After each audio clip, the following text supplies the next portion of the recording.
So this is Joseph. Hey! You see, Joseph was the son of Israel and Rachel. Israel loved Joseph more than all 12 of his sons. In fact, he made Joseph a coat to show him how much he loved him. When Joseph's brothers saw this, they hated Joseph. One night, Joseph had a dream. When he awoke, Joseph told the dream to his brothers.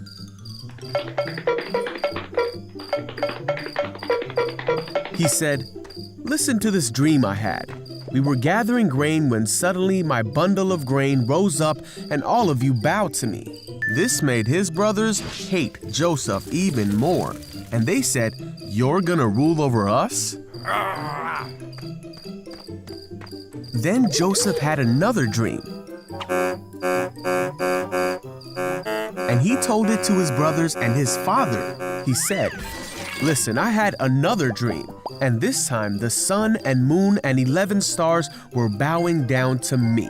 This time Israel heard the dream and rebuked Joseph, saying, "Will your mother and brothers and I actually come and bow down before you?"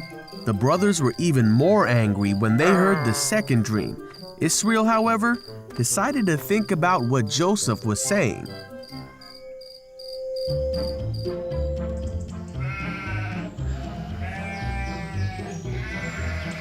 One day, Joseph's brothers were working when they saw Joseph coming to meet them.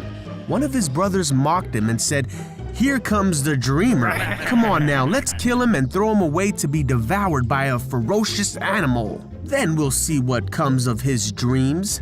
One of the brothers named Reuben wanted to rescue Joseph, so he said, "Let us not take his life. Instead, throw him in the pit." Yeah! So when Joseph came to his brothers, Hey! they attacked him. They took the robe their father had given Joseph. They hoisted Joseph up and threw him into the well. Then they saw a group of men from Midian coming towards them. Judah thought it would be a good idea to sell Joseph to these men. So the brothers sold Joseph to the merchants for 20 shekels. The brothers then took the coat of many colors back to their father and made him believe that Joseph had been killed. Israel wept for his son whom he loved. Meanwhile, Joseph was taken as a slave to Egypt to work in the house of a man named Potiphar, for Joseph's story was only just beginning. You see, Joseph was taken to Egypt, and Potiphar, one of the Pharaoh's officials, bought him for his household.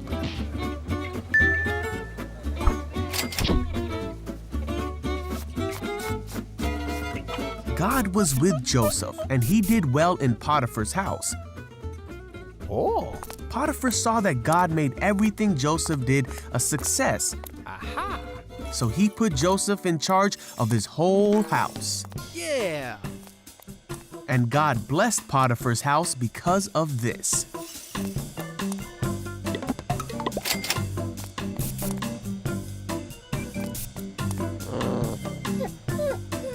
Potiphar's wife saw how well Joseph was doing in the house, and she wanted to make him do bad things. Joseph ran away from her because he wanted nothing to do with someone who would try to make him do the wrong thing. This made Potiphar's wife angry, and she wanted to be rid of Joseph. So she lied and made Potiphar believe that Joseph had done the bad things that she wanted him to do. Potiphar burned with anger against Joseph and sent him to prison.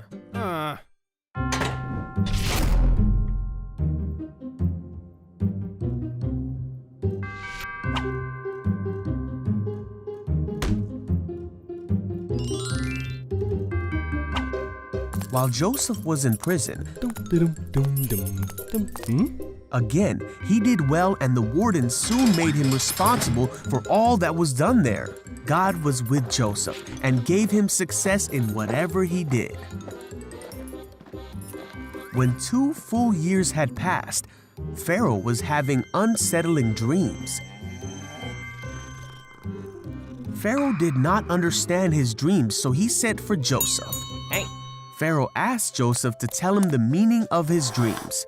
With God's help, Joseph told Pharaoh that the dreams told of what could come in the future, and he explained all the dreams to the Pharaoh.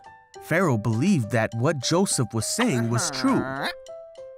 He trusted Joseph as a wise man.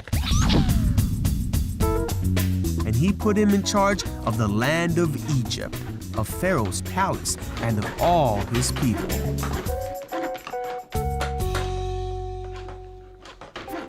Just as Joseph had told the Pharaoh, Egypt had 7 years of abundance.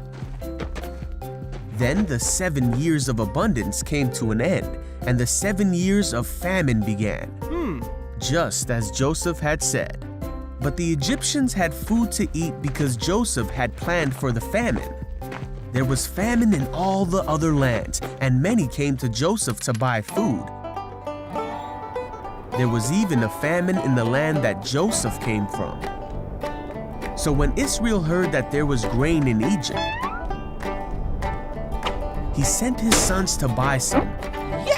But Israel did not send Benjamin with the others because he was afraid that harm might come to him. When Joseph's brothers came to him, Joseph recognized them, but he pretended to be a stranger. So Joseph decided to test his brothers. He had his interpreter tell them to send for Benjamin, who had stayed home. And then he threw his brothers in jail for 3 days. On the 3rd day, Joseph let all but one of the brothers take grain to their starving households with the instruction to bring Benjamin back. But Joseph provided for his brothers' journey and gave them grain and silver. The brothers did exactly as Joseph instructed, as they were scared that God was punishing them for what they had done to Joseph so many years before. They traveled home to their father's house, then back to Egypt. Now that he had seen that they brought Benjamin, Joseph was overwhelmed, so he released the brother who was still in prison. But Joseph decided to play one more trick on his brothers. He sent the brothers away but told his servant to hide his silver cup in Benjamin's bag. Then Joseph told the servant to go after the brothers and retrieve the cup. The brothers hadn't traveled far before the servant stopped them and accused them of stealing the cup.